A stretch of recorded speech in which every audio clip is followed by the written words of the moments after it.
bem-vindos a esta série de entrevistas que vamos fazer a presidentes de Câmara da Região, eleitos em setembro do ano passado. Hoje estamos em Braga. Ricardo Rio foi reeleito a 26 de setembro do ano passado presidente da Câmara de Braga, naquele que é o seu último mandato. Ricardo Rio manteve a maioria absoluta, embora tenha perdido, em relação a 2017, um vereador. Exatamente. Bom dia e obrigado pelo convite, antes de mais. Presidente, nós já concluímos os tais 100 dias, não é? São os 100 dias de tolerância, mas desde o início pensou em mostrar serviço logo nestes primeiros 100 dias. Qual é o balanço que faz destes primeiros 100 dias de governação, da sua tomada de posse? Nós, digamos que nesse sentido, tínhamos o trabalho relativamente facilitado, porque não estávamos propriamente a começar de novo. É um projeto que continua, é um projeto que vem de há 2 mandatos a esta parte e em que muitas das ações que nós temos planeado concretizar durante este mandato foram muito trabalhadas, foram preparadas durante os anos anteriores e algumas delas até de forma bastante duradoura. E, portanto, estes primeiros já quase 6 meses, já entretanto o tempo voa com a crise, com a pandemia, com este conflito militar com que vivemos, estão a ser marcados pela concretização de vários desses projetos, ou pelo menos para a sua passagem para o terreno, em áreas como, obviamente, a nossa candidatura à Capital da Cultura, que teve agora uma etapa muito importante com a aprovação da nossa candidatura para a fase final, dos finalistas selecionados. Vamos falar disso mais concretamente. Com vários projetos no domínio infraestrutural que avançaram e que estão neste momento a realizar-se no terreno, em termos de acessibilidades, em termos de equipamentos públicos e várias outras dinâmicas. Há várias respostas sociais que nós fomos também desenvolvendo, por exemplo, o projeto que celebramos com o P5 da Universidade do Minho para a disponibilização de serviços de saúde digitais e, portanto, foram várias questões que foram, digamos assim, consequência de outras discussões, de outro planeamento que foi sendo feito no passado e, portanto, rapidamente se puderam implementar neste arranque do mandato. E nestes 8 anos, o que é que fez de melhor, o que é que fez de pior ou o que é que faria de outra maneira? Olha, de melhor, eu acho que há várias transformações que marcam a vida diária dos bracarenses e que marcam aquilo que é a realidade do concelho, aquilo que é hoje a sua dinâmica económica, aquilo que é a sua responsabilidade social para com as pessoas com menos recursos, aquilo que são também as dinâmicas sociais, culturais, desportivas da cidade e a visibilidade que isso acarreta e o retorno económico também que traz para a cidade, mas eu acho que a principal marca daquilo que tem sido o trabalho desenvolvido por este Executivo, e tenho repetido muitas vezes, é o alinhamento e a mobilização de muitas contrapartes, de vários agentes da sociedade civil, que hoje ajudam a corporizar cada uma das políticas municipais e que ajudam, obviamente, a implementar e a concretizar medidas mais arrojadas para o desenvolvimento do concelho. Isso acho que é o grande fator de transformação e será seguramente uma das principais marcas que deixarei destes 12 anos de governação. O que fiz pior, obviamente que há sempre falhas, gostaríamos de que determinados processos durassem menos do que aquilo que duraram, que pudessem ser resolvidos mais depressa, alguns deles também nunca hesitamos em reconhecer, às vezes há opções erradas que têm que ser corrigidas. No início deste mandato, pegando nas palavras de há pouco do Francisco, tivemos que corrigir algumas opções que foram tomadas em sede de mobilidade, as famigeradas linhas vermelhas, outras soluções, e portanto, mas nós também, quando gerimos um território com a sua dinâmica, temos que, tanto quanto possível e sem esbanjar recursos públicos, seguir alguma lógica de experimentação. Às vezes as opções são positivas, outras não tanto, e quando assim acontece temos que ter a humildade de as corrigir. Eu gostaria, sobretudo, olhando para trás, de ter resolvido já alguns dossiês que infelizmente se arrastam de há muito tempo a esta parte, como ainda esta semana se falava a propósito do processo da SEGEB, mas aí também muitas vezes sem capacidade da própria Câmara Municipal poder ser o fator de diferença no resultado final e neste caso é um bom exemplo disso mesmo, o caso da nova ETAR, que foi outro processo que também está agora numa fase manifestamente próxima da concretização, mas que também demorou muito tempo para cumprir cada uma das suas etapas. Há obviamente questões que gostaria de ver já resolvidas e para trás das costas e que infelizmente ainda não estão. Muito bem. Este ano o orçamento da Câmara é de volta de 131 milhões de euros. Tanto quanto é público, a Câmara, em termos de capacidade financeira, capacidade de endividamento, ainda tem uma folga grande. No entanto, é possível perceber, não sei se a percepção é boa ou é má, se que há alguma crise de tesouraria. É verdade, e há dificuldades de pagar fornecedores, por exemplo, Qual é a média nesta altura de pagamento de fornecedores? Nós tivemos períodos de grandes dificuldades. Aliás, eu recordo, nós infelizmente no último mandato chegamos a ter um momento em que tivemos até as contas penhoradas no âmbito de um processo judicial em que estivemos envolvidos, no caso concreto dos trabalhos a mais por causa do estádio municipal. Esse foi um período em que tivemos algumas dificuldades de tesouraria e chegamos a ter prazos de pagamento bastante alargados, a mais de 90, 120 dias até para alguns processos. Nós neste momento estamos com uma situação francamente tranquila, até porque a própria pandemia nos ajudou a conter bastantes despesas e com isso reequilibrar o ciclo financeiro da Câmara Municipal. Nós não temos hoje problemas de tesouraria, estamos a cumprir com os nossos fornecedores, com as juntas de freguesia, com todas as nossas contrapartes, até em prazos bastante regulares. Por exemplo, o caso das juntas de freguesia, que foi uma grande preocupação, nós temos o mais possível antecipado os pagamentos. Neste momento não temos propriamente pagamentos pendentes de trabalhos realizados em empreitadas ou de apoios concedidos e os acordos de execução são pagos, diria, relativamente escrupulosamente ao início de cada um dos trimestres. Será pago agora no início do mês de abril a segunda prestação relativa a 2022. Eu recordo que o caso da Câmara de Braga, em termos da sua situação financeira, é uma situação que estruturalmente é bastante complexa. Nós, no início do meu primeiro mandato, tínhamos um orçamento de cerca de 85 milhões de euros, dos quais quase 70 milhões estavam tomados com custos estruturais da Câmara Municipal de diversa natureza. Os empréstimos bancários, as rendas da SEGEB, os custos com pessoal, que são mais de 30 milhões e têm vindo a aumentar também ao longo dos últimos anos, em função das responsabilidades que a Câmara vai assumindo e da necessidade de contratar mais recursos humanos depois de um período de grande descapitalização, quando no período da Troika nós não podíamos renovar a massa humana que ia saindo, portanto por cada funcionário que saía ou cada 2 funcionários nós só podíamos contratar um, depois durante outro período tivemos mesmo essas contratações bloqueadas e portanto agora nos anos mais recentes houve um reforço também para voltar a repor a capacidade operacional da Câmara Municipal em relação aos serviços tradicionais e por outro lado a correr a novas responsabilidades. E a juntar a tudo isso, há obviamente aquilo que é o grande balão de oxigênio da autarquia, que é o financiamento comunitário. Nós temos tido essa capacidade e tem sido reconhecido pela própria CCDRN e por outras entidades que Braga é dos municípios que mais tem conseguido captar recursos financeiros e é isso que depois nos permite a concretização dos vários projetos que temos em curso. Presidente, face à conjuntura que enfrentamos, com uma guerra na Europa, justifica-se pedir ao Governo, neste momento, um reforço das verbas para as autarquias? Eu diria que a situação atual não é novidade, é um acelerador. Mais uma vez, tal como a pandemia o foi em relação a outros fatores, o atual conflito também é um acelerador de outras dinâmicas. Nós já há muito tempo temos assumido responsabilidades no apoio às empresas, no apoio aos cidadãos com menos recursos, no acolhimento de refugiados, como agora está a acontecer, nas respostas na área da saúde para lá das nossas responsabilidades e este conflito militar, no fundo, veio mais uma vez trazer responsabilidades acrescidas para quem é mais proativo, para quem assume a liderança nas respostas aos desafios que a situação nos coloca.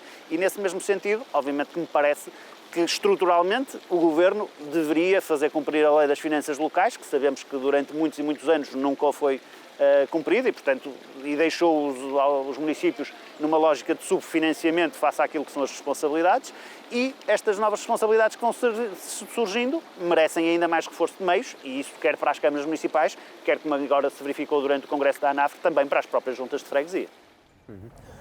Há bocado aflorou a questão da SEGEB e era uma pergunta que nós tínhamos precisamente. Como é que pode-se contornar esta situação agora, sobretudo por causa do Tribunal de Contas?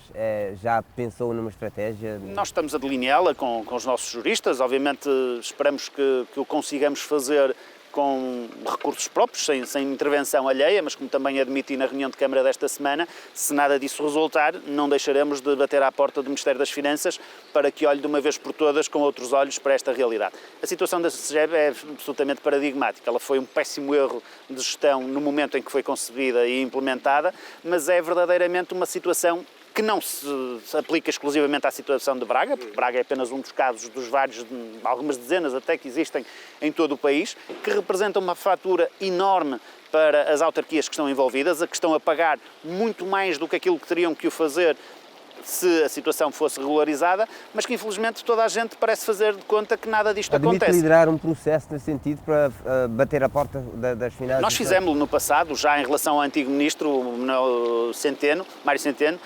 Infelizmente a atitude dele foi de não aceitar qualquer iniciativa que ocorresse a esta situação.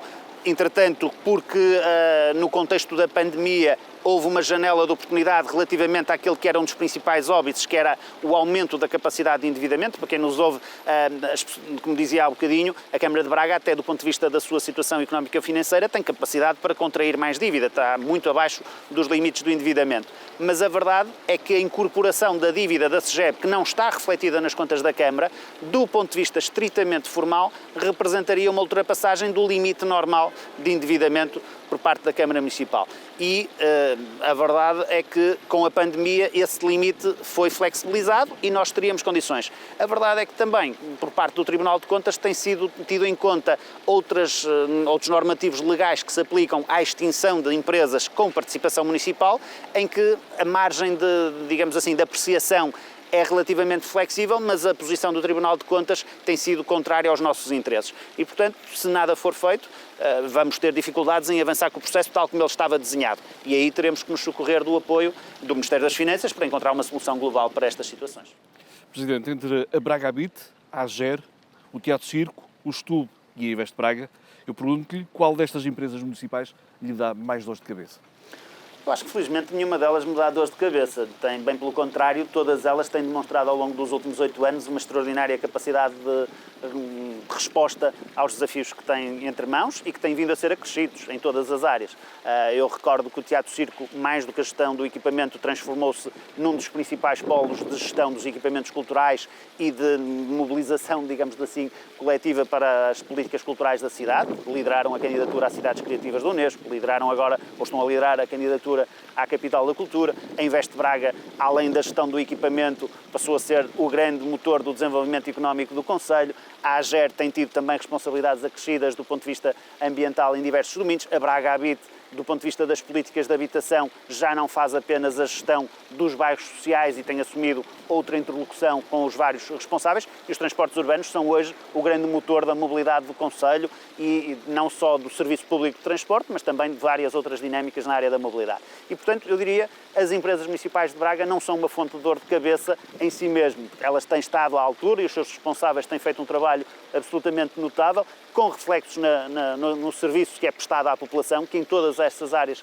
tem melhorado e com custos diminutos, ou seja, nós curiosamente, quando ainda agora víamos o agravamento dos custos de combustíveis, a empresa de transportes de Braga foi a primeira a dizer: nós não vamos refletir isto nos consumidores, vamos continuar a manter os nossos tarifários. E foi uma empresa que reduziu ao longo dos últimos anos, graças ao PART e graças a políticas próprias, os custos para os utilizadores. A AGER, pela primeira vez durante estes últimos 8 anos, reduziu os tarifários da água.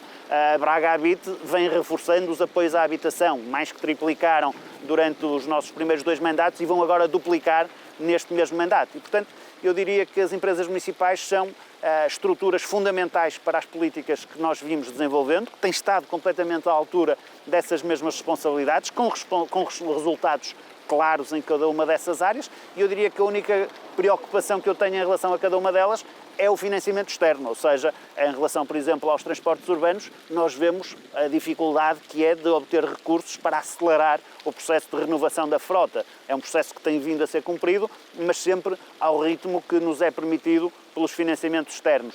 O caso das políticas de habitação, estamos também muito expectantes para ver como é que a nossa estratégia local de habitação vai ser efetivamente financiada nos próximos tempos, quando o PRR apenas consignou verbas para as áreas metropolitanas de Lisboa e do Porto e está, digamos, a deixar em aberto todos os outros municípios que estão a celebrar contratos através, sobretudo agora, do primeiro direito. E, portanto, é essa a principal fonte de preocupação. O caso do Teatro Circo, eu recordo que no início do meu primeiro mandato era uma empresa que estava em risco de ter que fechar, porque os normativos legais também obrigavam a essa realidade. E, felizmente, conseguimos contornar essa realidade e manter o teatro em atividade com os resultados que hoje são conhecidos. Falar em bairros sociais, o conceito de bairros sociais, tal como nós conhecemos, está definitivamente fora de moda, passa a expressão. É uma ideia, é preciso mudar esta nova forma de fazer habitações sociais. A questão de ferreiros que se pôs na altura, criou aquele cinema, está resolvido, é um modelo para a... Sim, esse é um excelente exemplo porque eu acho que é um preconceito que existe por parte dos cidadãos em relação às políticas de habitação públicas. Quando se fala, nós vemos várias forças políticas e vários grupos de cidadãos a reivindicar, isso esteve presente em praticamente todos os debates durante as últimas eleições autárquicas do norte a sul do país, a reforçar a oferta pública de habitação. Mas sempre que se fala em reforço da oferta pública de habitação, há sempre esse estigma que se está a criar novos guetos, novos bairros, onde até ouvimos responsáveis políticos locais a dizer que seriam focos de criminalidade porque as pessoas que iriam morar para esses locais iriam imediatamente ter condutas impróprias para a sociedade. Nós não podemos ter essa visão. Temos que pensar é que há no nosso concelho, como infelizmente no nosso país e por todo o mundo, mas no nosso concelho, que é a realidade com que temos que tratar, ainda muitas famílias que não têm recursos económicos para conseguir aceder ao mercado em condições normais, livres, e poderem obter uma habitação digna, que é um valor constitucional, é um valor dos direitos humanos, é algo que nós todos temos que zelar para todas essas famílias. E para que assim aconteça, tem que haver uma intervenção pública. Essa intervenção pode ser reguladora, pode ser subsidiária, como acontece, por exemplo, com o projeto do RADA, que há pouco invocávamos, em que há uma comparticipação, ou pode ser uma dotação efetiva de habitação a custos acessíveis por parte do município. Essa habitação a custos acessíveis que tem que existir não é a criação de novos bairros sociais, é uma solução que vem preencher, digamos assim, uma falha de mercado. E sempre que possível, pelo menos para mim, sempre que nós consigamos mobilizar os próprios agentes privados para serem eles a disponibilizar essa mesma oferta, melhor será. É isso que vai acontecer em Ferreiros. Nós, no caso de Ferreiros, depois de toda aquela celeuma que se criou, entendemos criar uma solução que vai atingir uma parte dos nossos objetivos, não plenamente, porque obviamente vai haver também habitação a preços de mercado, mas vamos conseguir cativar cerca de 30% para a habitação a custos acessíveis num processo que vai ser desenvolvido pelo agente privado que vier a adquirir os terrenos que nós vamos colocar em esta pública com um regulamento específico ao longo dos próximos meses. Ainda neste âmbito social, Braga, recordo, há bem pouco tempo, foi considerado uma autarquia exemplar no apoio às famílias durante a pandemia. E eu pergunto-lhe agora, neste novo cenário que é de guerra, com o aumento de preços, com tudo o que isto implica de um aumento do custo de vida, eu pergunto-lhe se a Câmara Municipal de Braga tem, ou está a pensar, criar apoio às famílias bracarenses e também aos refugiados ucranianos que nos estão a chegar. Em relação aos refugiados, obviamente que nós assumimos desde a primeira hora um papel muito ativo no acolhimento, no resgate dos próprios refugiados, com os transportes que têm vindo a ser assegurados em parceria com várias instituições para cidadãos que se queiram instalar no nosso concelho e, felizmente, diria porque, no fundo, acabam por refletir a implantação da comunidade ucraniana também no nosso território, são vários, porque já têm laços familiares e laços de amizade com muitas pessoas que estão cá radicadas, mas também, a verdade é que também tem existido muitas pessoas que acabam por vir nesses mesmos transportes e que depois se deslocam para outras localidades a nível nacional, o que também é perfeitamente normal e nós sentimos igualmente realizados por assegurar esse mesmo transporte.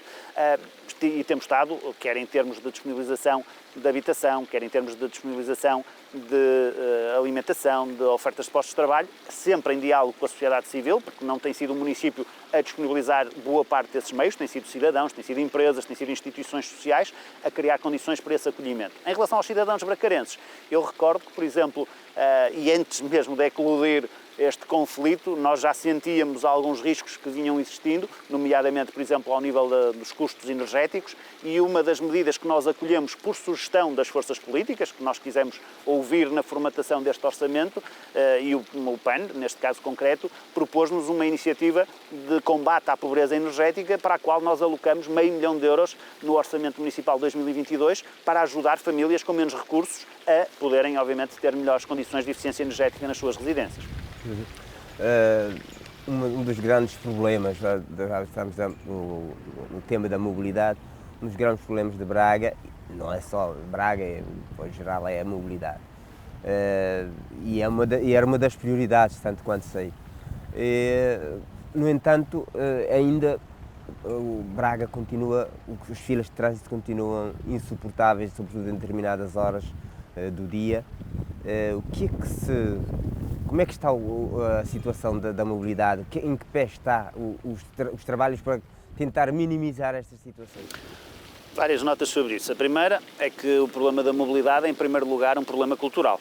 Nós nunca vamos resolver completamente o problema da mobilidade enquanto os próprios cidadãos nomeadamente aqueles que ficam mais incomodados com as filas de trânsito, não forem os primeiros a tentar procurar outras soluções que estão disponíveis já e que podem ajudar à melhoria dessas...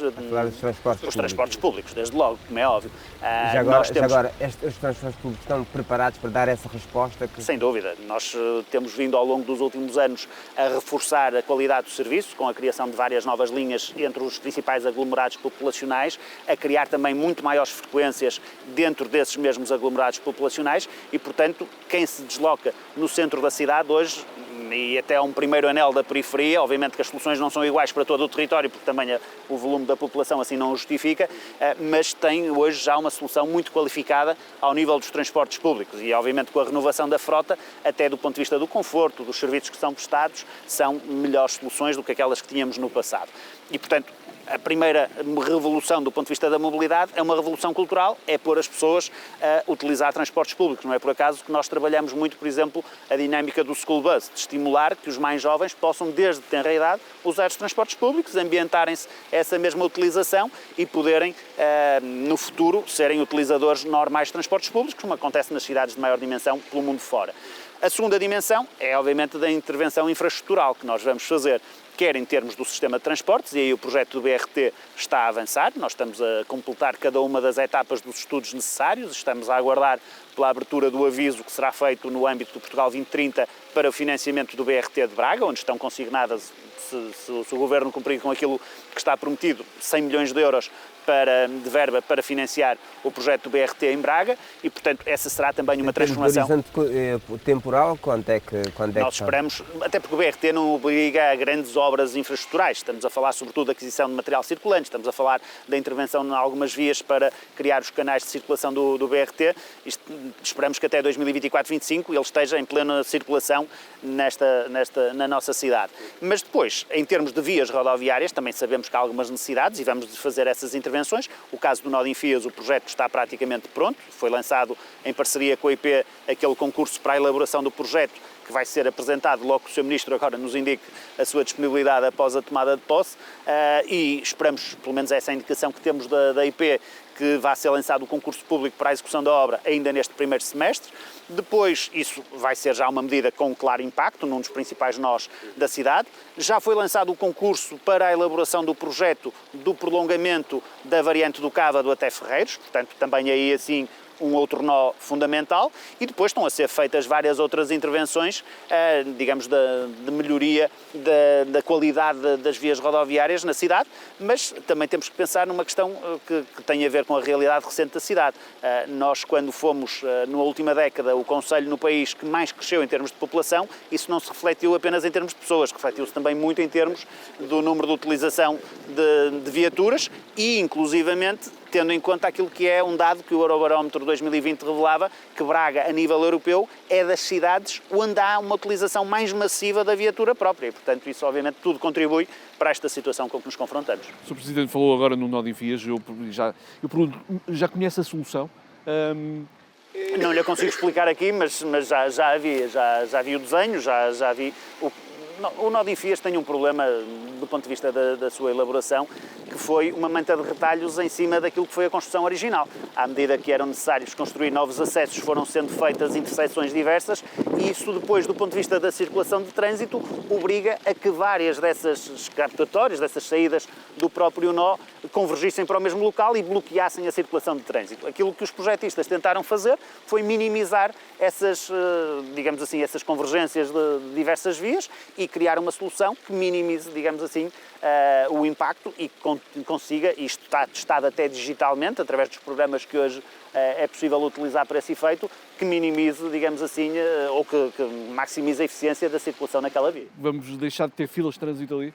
Eu não diria isso de uma forma tão taxativa, porque não há nenhuma solução milagrosa que ponha o trânsito a circular em pleno, quando estamos a falar de grandes volumes de trânsito. Mas depois há uma série de outras intervenções. Nós, por exemplo, naquela envolvente, estamos a negociar uma situação que se arrasta desde a década de 80, relativamente a uns terrenos que foram prometados com o Exército na envolvente da Rua da Infantaria, precisamente para poder que quem vem daquele bloco residencial não ter que ir ao nó de Enfias para circular, e às vezes há pequenos ajustes dessa natureza que conseguem criar uma diminuição do impacto naquela zona, mas a intervenção do nó vai ser uma melhoria substancial, não vai resolver, obviamente, todos os problemas. Ainda falando em trânsito e mobilidade, na Avenida da Liberdade havia um projeto de pavimentação da via e a questão do túnel. Estes projetos estão parados, o que é que se passa? Não, o projeto do túnel vai avançar dentro em pouco, não lhe consigo precisar exatamente em que momento, está a ter as últimas revisões, é um projeto que vão ser quase 3,5 milhões de euros, ninguém tem noção daquilo que é necessário fazer ali, porque no final o resultado final não vai ser muito diferente para o utilizador daquilo que tem hoje, não vamos criar novas faixas. São problemas estruturais de ordem diversa, de ordem de segurança, de ordem da exaustão, dos mecanismos de proteção civil, além obviamente da pavimentação, da limpeza, que é uma péssima entrada da cidade de Braga, para quem chega aqui assim, aquele túnel, acho que não nos dignifica de todo e, portanto, vai ser feita uma intervenção muito profunda em todas essas dimensões e que vai avançar nos próximos meses, de certeza. Portanto, este semestre, de certeza que teremos o concurso público para o túnel da avenida. O resto da avenida até ao fim vai ser alvo também de uma intervenção, nomeadamente com a criação de vias cicláveis para ligar ao Parque da Ponte, para ligar à envolvente do Estádio Municipal, ao Picoto e para resolver uma das questões que também nós temos estrutural há muitos anos esta parte, que são os atravessamentos subterrâneos. Nós não queremos aquele atravessamento junto, por exemplo, ao Hotel Mercure, vai passar a ser de superfície com base num projeto de mobilidade que foi desenvolvido. Em termos de ciclovias, as linhas vermelhas foram fortemente criticadas no final do seu último mandato e aquela obra que envolvendo da universidade também não deixou de ser criticada por algumas pessoas. Eu pergunto-lhe o que é preciso fazer para que Braga seja mais ciclável? Quanto às críticas, eu acho que nós nunca vamos ficar imunes a críticas e basta estar atento àquilo que se está a passar noutros concelhos até do nosso país, em que já vemos alguns autarcas a desfazerem aquilo que foi feito em termos de vias cicláveis por considerarem que elas acabaram por não resultar bem em relação àquilo que é a fluidez de trânsito nas zonas que foram intervencionadas. E isso é uma questão que eu acho que todos temos que ter presentes. Não se consegue atingir todos os objetivos em simultâneo, não se consegue criar vias cicláveis e ajudar a que o trânsito flua melhor. E, portanto, quando nós criamos uma via ciclável, obviamente que estamos obrigatoriamente a reduzir a velocidade de circulação de trânsito e a criar alguns constrangimentos. Isso aconteceu, por exemplo, na variante da encosta, em que as pessoas estavam habituadas a fazer da variante da encosta uma autêntica autoestrada, com grandes velocidades de circulação, com vários acidentes que ocorreram naquela zona e que agora, nesta intervenção, que foi de criação de uma verdadeira ciclovia, mas também de pavimentação e de ordenamento do trânsito, obviamente que foi necessário criar mecanismos de dissuasão dessa mesma velocidade. Isso vai acontecer, por exemplo, agora na variante do Fojo, que está a ser intervencionada e onde, mais uma vez, também uma passagem aérea vai ser suprimida e criado uma zona de atravessamento à superfície junto ao moinho de Este. E essas soluções, obviamente, são sempre focos de tensão. Eu tenho participado em muitas redes internacionais em que estas questões da mobilidade são discutidas e que é considerado quase um ato de coragem alguém poder avançar com estas soluções. Mas nós queremos fazê-las e queremos, obviamente, criar mais condições sem fazê-lo de uma forma absolutamente, digamos assim, radical, que é de privilegiar em absoluto as ciclovias, criando constrangimentos excessivos à circulação de trânsito. Nós temos que manter este equilíbrio e, portanto, obviamente que temos que avançar de uma forma paulatina. Aquele projeto que, por exemplo, alguns defendiam e que chegou a ser equacionado pelos nossos serviços de uma intervenção na rodovia, foi posto de parte porque não era claramente uma solução e iria criar constrangimentos ainda maiores do que aqueles que há pouco o Francisco Assis invocava em relação ao nosso. As passagens aéreas vão desaparecer? A prazo vão desaparecer, não é um processo que se possa fazer de um dia para o outro e nós fomos inclusivamente interpelados por queixas de alguns cidadãos por parte da IGF e nós apresentamos um plano que prevê um faseamento nessa mesma supressão, já foram algumas delas removidas, outras vão ser agora no imediato, outras a mais longo prazo. O caso, por exemplo, daquela passagem aérea em frente ao Braga Parque é uma situação que nós não podemos, por isso, simplesmente de um momento para o outro, numa via que tem grande velocidade de circulação ainda hoje, pôr uma passadeira que vai ser um risco de segurança para os peões e para todos aqueles que atravessem à superfície, mais uma vez com grandes constrangimentos de trânsito. Outras soluções são mais fáceis, como aquela que temos também junto ao Santos da Cunha e outras que vão ser intervencionadas a curto prazo. Aquela travessia da Rua Nova Santa Cruz, como é que se resolve? Com sinalização? Nós, na altura, equacionamos várias soluções. Havia a possibilidade de criar uma nova rotunda, o que seria um bocadinho constrangedor do ponto de vista da fluidez de trânsito. A mesma coisa acontecia com os semáforos face à existência da rotunda da chamada das Piscinas, da rodovia propriamente dita, ou havia uma outra possibilidade que era de prolongar o túnel e fazê-lo sair já numa zona fronteiriça ou até posterior ao Braga Park para criar ali toda uma praça naquela envolvência. Esse seria um investimento muito considerável e nós, entretanto, entendemos aguardar agora pelo desenho da solução do BRT, porque muito provavelmente, como ali haverá uma estação de paragem do BRT, esse atravessamento conseguirá ser conjugado com o projeto do BRT e, portanto, vamos casar esses dois objetivos. Vamos passar para a cultura. Neste último mandato, o Sr. Presidente chamou a si a pasta da cultura. Foi só por causa da pretensão de Braga ser capital europeia da cultura? Não foi só, essa foi uma das justificações, porque obviamente estamos a falar de um grande desígnio estratégico que o município está a prosseguir e que estamos hoje mais perto. Felizmente estamos nos 4 finalistas, esperamos que no final do ano ou no início do próximo venhamos a ter a boa nova de podermos ser consagrados como a cidade que vai receber a Capital Europeia da Cultura em 2027, mas mesmo que assim não aconteça, o processo da candidatura e aquilo que foi a definição da nossa estratégia cultural até 2020-30 é em si mesmo um desígnio estratégico e que implica várias dinâmicas dentro daquilo que é a gestão municipal, a interlocução com vários outros atores, os investimentos que vão ser mobilizados para o setor cultural, sejamos ou não sejamos a capital da cultura, e por todas essas ordens de razões, eu acho que fazia todo sentido, e até diria, por experiência pessoal, eu estive profissionalmente ligado à capital da cultura no Porto, à capital da cultura em Guimarães, a várias outras atividades ligadas ao setor cultural, é uma área que eu tenho, digamos assim, algum gosto até pessoal de trabalhar e entendi que deveria assumir. Portanto, o background que tinha também ajudou nessa...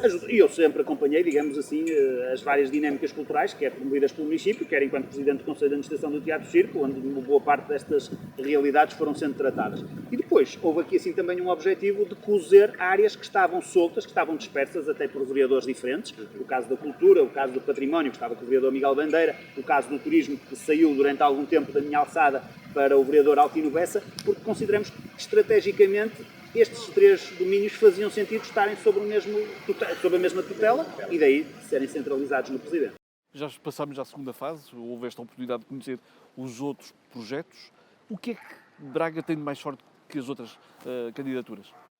Nós temos várias questões, umas de natureza estrutural, porque obviamente poucas cidades têm a riqueza patrimonial, aquilo que é a vivência cultural, as dinâmicas culturais, os agentes culturais que a cidade de Braga tem, na sua diversidade, na sua multiplicidade de eventos, de projetos que são aqui desenvolvidos.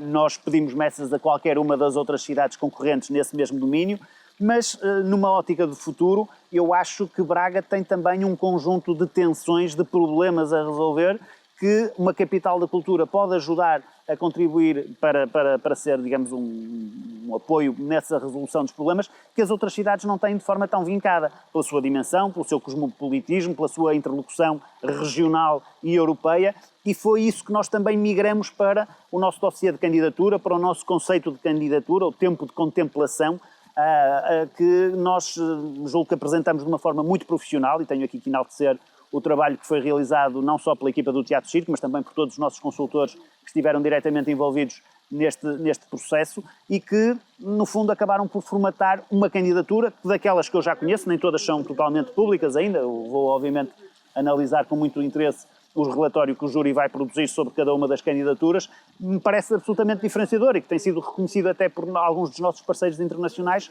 como um conceito muito arrojado e muito diferenciador para uma capital. Em termos sucintos, o que é que Braga vai ganhar em termos materiais e imateriais com a capital europeia da cultura, ganhando ou não? Braga já está a ganhar. Em primeiro lugar, nós conseguimos, neste tempo mais recente, formatar uma estratégia cultural de médio prazo, até 2030, olhando para aquilo que eram as nossas lacunas, aquilo que tínhamos que melhorar, como é que poderíamos trabalhar melhor em conjunto e as várias dimensões, quer do ponto de vista da descentralização cultural, quer da componente de criação de uma rede de equipamentos culturais, da mediação cultural, da interlocução regional que temos feito com a Galiza, com outras cidades do norte de Portugal, até internacional, tem sido, desde logo, contributos muito, muito importantes para o desenvolvimento cultural da cidade de Braga e para, digamos, os ganhos que os bracarenses já hoje podem sentir desse mesmo trabalho. Há depois um conjunto de compromissos em termos de investimentos, quer em equipamentos culturais, quer em equipamentos patrimoniais, na salvaguarda de património, muito relevantes. O município de Braga, quer seja ou não seja capital da cultura, vai ter a curto prazo um centro cultural na Francisco Sanches, vai ter o Media Art Center no São Geraldo, vai ter requalificada a Casa dos Crivos, vai ter a Ínsula de Carvalheiras, a Santa Marta das Cortiças, o Convento de São Francisco, as Sete Fontes, que não sendo especificamente patrimonial, é também um espaço de natureza patrimonial, e todos esses investimentos, obviamente, que vão ter impactos muito grandes na vivência diária dos bracarenses. Aliás, eu acho que é uma das grandes vantagens que Braga tem, é de o nosso património estar completamente está completamente disponível para quem no dia-a-dia vive a cidade e partilha as suas várias atividades. Em termos materiais também há uma série de concertos, de espetáculos que vão acontecer. Também isso está mais virada para a componente de programação artística ligada à nossa possível título de capital da cultura. Eu diria que é a parte menos importante em relação a 2027, caso não sejamos, porque até lá há depois um conjunto de projetos de trabalho, de capacitação dos agentes culturais, de mobilização da comunidade para dinâmicas culturais, de políticas de descentralização cultural por todo o território, que vão fazendo a diferença no dia-a-dia e que, obviamente, isso acontecerá, quer haja capital ou não. Se formos capital, eu recordo que teremos um envelope financeiro mínimo de 25 milhões de euros, a que seguramente outras verbas e outras fontes de financiamento se irão juntar, do turismo e de outras áreas. Teremos uma visibilidade e uma atratividade muito maior e, portanto, Braga tem muito a ganhar. Também não é indiferente ser ou não ser capital da cultura. Portanto, também não vamos ser cínicos ao ponto de dizer que ganharemos sempre. Ganharemos sempre, mas não ganharemos tanto sendo ou não sendo como se viermos a ser. Olhando agora para o desporto, temos o estádio 1º de Maio, os relatórios não são nada animadores, uma infraestrutura bastante degradada. Eu pergunto-lhe, Sr. Presidente, já sabe o que é preciso fazer e, mais do que isso, o que é que a Câmara vai fazer no 1º de Maio? A Câmara tem essa intenção de reabilitar o 1º de Maio e dotá-lo outra vez de condições plenas de utilização. Nós, como é sabido, praticamente era um processo que já se arrastava até de antes da tomada de posse, tínhamos várias zonas que foram sendo interditas por déficits estruturais diversos. Infelizmente, o estádio tem vindo a sofrer a degradação que o tempo trouxe, que alguma falta de manutenção também acarretou, e tivemos que isolar determinadas zonas e impedir a sua utilização. E essas zonas vão sendo alargadas com o passar do tempo. Há já cada vez mais áreas que estão, digamos, inibidas à circulação e à utilização normal. Da intenção ao querer, ao fazer, vai um espaço. Vai um primeiro espaço, que é a elaboração de um projeto de reabilitação. Nós temos estado a trabalhar com a Universidade do Minho, que foi através de uma parceria com a Universidade, de serviços contratados à Universidade, que nós fizemos a detecção e a avaliação de todas essas patologias e estamos a trabalhar também com eles agora no desenho da solução de reabilitação estrutural do estádio. Não é nenhuma transformação do estádio, mais uma vez, as pessoas às vezes, eu recordo, há um excelente exemplo disto que eu vou dizer agora, que é o viaduto da Primavera, como é conhecido. São investimentos às vezes muito consideráveis que as pessoas passam lá no final da obra e têm a situação exatamente como tinha no princípio, mas a verdade é que são problemas estruturais que estão ali debaixo do tapete e que têm que ser resolvidos. E o caso do Estádio 1º de Maio também é o mesmo. O projeto da Câmara para o Estádio 1º de Maio não vai mudar a configuração do estádio, não vai mudar as suas valências. Seguramente criar mais condições de segurança para a utilização, por exemplo, das áreas debaixo das bancadas, como já acontece bem hoje, com a escalada e com os grupos das bandas de garagem e algumas associações que lá estão instaladas. Nós queremos alargar essa mesma dinâmica, mas do ponto de vista do estádio, a ideia é mantê-lo, manter a sua configuração e utilizá-lo para fins desportivos, para fins sociais, para fins culturais ao longo dos próximos anos. E o projeto do Sporting Clube de Braga cabe aqui ou é inviável? Não cabia, não cabia. Eu tive a oportunidade de dizer isso também ao Presidente do Sporting Clube de Braga. Eu acho que o estádio 1º de Maio deve ser reabilitado, não deve ser destruído e construído um novo estádio naquele local. A solução que foi proposta pelo Sporting Clube de Braga, e diga-se com toda a legitimidade, no sentido em que era uma aspiração que eu gostaria de ver concretizada, de ver o Sporting Clube de Braga a jogar novamente o nosso velhinho estádio 1º de Maio, o que era sinal também que nós tínhamos tido condições para alienar o outro estádio e recuperar uma parte do investimento, mas infelizmente também as circunstâncias hoje são diferentes daquelas que nós tínhamos há 4 anos atrás e dificilmente essa ideia poderá ser concretizada, mas em relação ao estádio 1º de Maio, eu acho que o Sporting Clube de Braga poderia vir a utilizá-lo, desde que tal não pusesse em causa a salvaguarda do património, que é um edifício obviamente classificado e emblemático, e também a utilização mais alargada pela comunidade. Eu acho que não faz então sentido. há essa abertura, é possível? É possível dentro destas balizas. Agora, o Sporting Clube de Braga não era isso que pretendia. O Sporting Clube de Braga pretendia criar um estádio com outras valências e com um projeto imobiliário associado naquele local, e que os próprios responsáveis da Direção-Geral do Património, quando foram confrontados com o projeto, nos disseram taxativamente que jamais poderia ser aceite manter apenas, praticamente, de uma forma emblemática, a fachada do estádio, tendo em conta que o grande fator patrimonial tem a ver com a sua configuração, com as bancadas, tal como elas hoje estão desenhadas. E o estádio municipal continua com a placa vende-se à porta?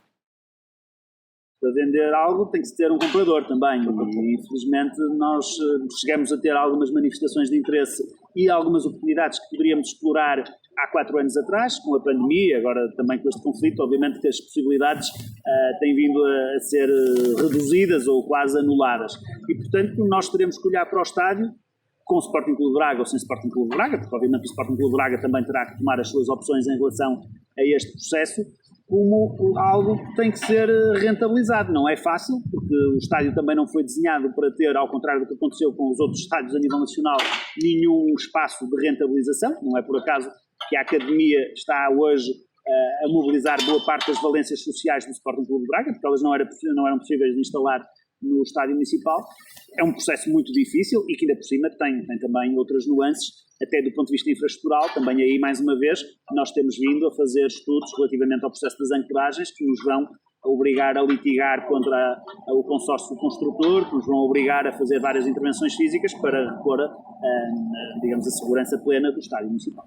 Precisamente isso, não havendo compradores, que está a admitir que é difícil, a Câmara vai ter que intervir no estádio, porque até em termos estruturais, em termos de degradação, aquilo começa a notar-se. É uma obra difícil, é uma situação complicada. É uma obra de engenharia tão arrojada quanto exigente do ponto de vista da sua manutenção e, portanto, nós temos mantido a monitorização do estádio, portanto, diga-se de uma forma absolutamente taxativa que temos todas as garantias de que o estádio cumpre todos os requisitos de segurança, não há neste momento qualquer problema nessa matéria, mas há patologias que estão identificadas, algumas já foram sendo reparadas no passado. Eu recordo que logo no início do meu primeiro mandato tivemos que substituir quase 3 dezenas de ancoragens, algumas delas vão ser agora também intervencionadas, mas o que se antevê é que a prazo todas elas tenham que ser paulatinamente intervencionadas. Isso representa um investimento considerável. Sr. Presidente, e as goladas? É um assunto encerrado ou admite negociações? Há negociação possível naquela matéria. Vamos lá ver, são duas situações completamente diferentes.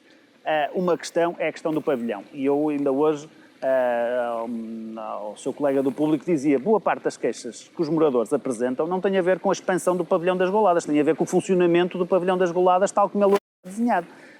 E isso não é algo que se vai resolver, porque o pavilhão, ampliado ou não ampliado, não vai sair dali. Ele está ali para servir uma coletividade esportiva e a comunidade, está ali para servir uma escola que está ali, portanto não fazia sentido nenhum retirar o pavilhão de apoio à escola do local onde hoje está implantado e, portanto, aquilo que alguns dos moradores se queixam são questões que existem hoje em relação àquele pavilhão e que não são propriamente muito agravadas com a obra de expansão. As outras questões são questões que nós consideramos, ponderados os fatores de interesse em confronto, devem prevalecer aqueles que são os objetivos da ampliação do pavilhão. Nós estamos disponíveis, e isso já os expressamos à Junta de Freguesia e aos moradores, para fazer intervenções no espaço público envolvente, para melhorar a circulação, para criar novas zonas de estacionamento, que são problemas com que os moradores ali e noutros locais também se confrontam. A questão do pavilhão, na nossa ótica, é absolutamente prioritária e vamos, obviamente, acionar os mecanismos judiciais necessários para obstaculizar esta providência cautelar e prosseguir com a obra. Presidente, estamos a aproximar-nos do fim da entrevista. O seu mandato é para ir até ao fim?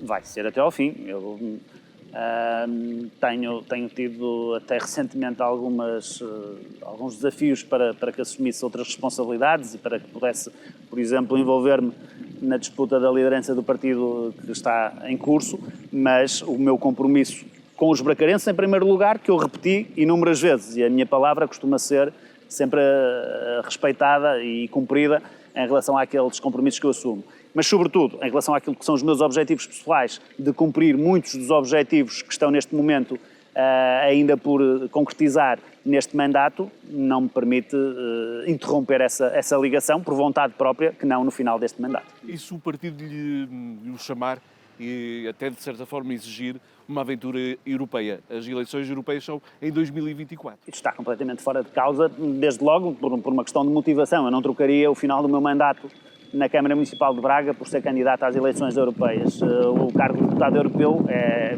neste momento, extraordinariamente bem desempenhado a representar o nosso território pelo engenheiro José Manuel Fernandes. Não sei se ele pretenderá continuar ou não, ou se o partido lhe vai dar essas condições, mas acho que está muito bem entregue na sua pessoa, e se não for ele, outros farão esse lugar.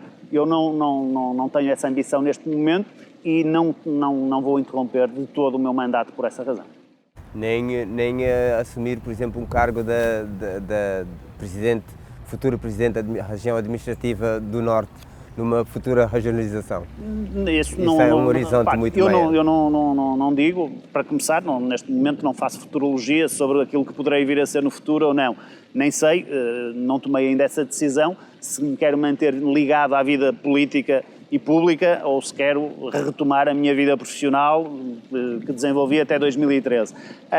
Mas, obviamente, não excluo nenhuma dessas possibilidades. Agora, nada disso irá conflituar com o compromisso que eu tenho de levar o mandato até ao fim. Portanto, tudo o que ponha em causa cumprir o meu mandato não são alternativas. Tá, e em relação à sucessão?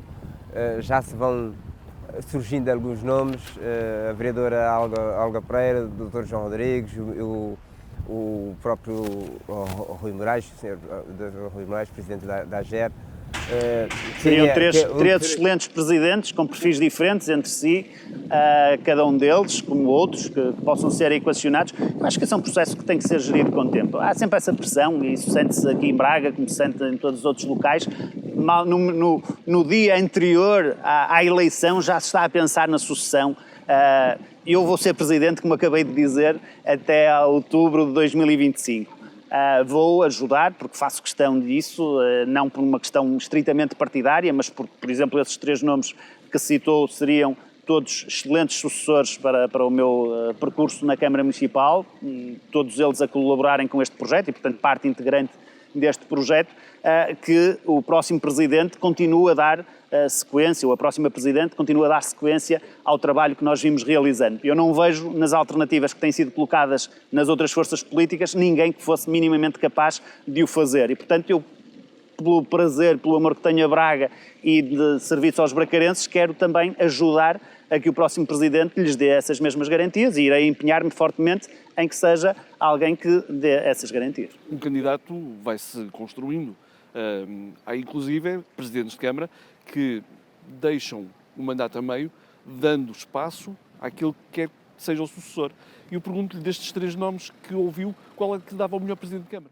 Isso é uma pergunta que eu não lhe vou responder, como é óbvio, mas em todo o caso, essa hipótese que coloca não se vai colocar aqui, por aquilo que eu já repeti diversas vezes. Eu não acho que seja necessário alguém ser nomeado presidente para ganhar perante os bracarenses essa mesma visibilidade. Mas não teme que aconteça aquilo que, por exemplo, aconteceu com o engenheiro Mesquita Machado, que secou o terreno à volta e, quando deu por ela, não tinha candidato? Não, pelos vistos aqui temos a situação contrária, que é o engenheiro Mesquita Machado secou o terreno à volta e desvalorizou os possíveis candidatos. Eu acabei de dizer que só aqui, citados por vocês, havia 3 excelentes candidatos para a minha sucessão e, portanto, não haverá seguramente falta de alternativa e alternativa de qualidade. Eu trabalharei com o partido, em primeiro lugar, com a coligação em segundo e com os candidatos que vier, ou o candidato ou a candidata que vier a ser escolhido no futuro, para que o seu percurso seja bem sucedido no processo eleitoral. Mas isso é algo que será tratado com o tempo devido por parte das estruturas, desde logo, do próprio partido. O Sr. Presidente costuma, todos os dias, no seu Facebook, escolher uma banda sonora para o dia e eu pergunto-lhe, nesta entrevista, qual seria a banda sonora escolhida? Acho que aquela música que usamos durante a Cidade Europeia do Desporto, Don't Stop Me Now, que é o trabalho que estamos a desenvolver, não pode parar, e portanto, obviamente que vamos levá-lo até ao final, e acho que é uma excelente banda sonora para aquilo que é o trabalho do Executivo. Presidente, muito obrigado pela entrevista. Muito obrigado. E até sempre. Muito obrigado. Obrigado. Obrigado.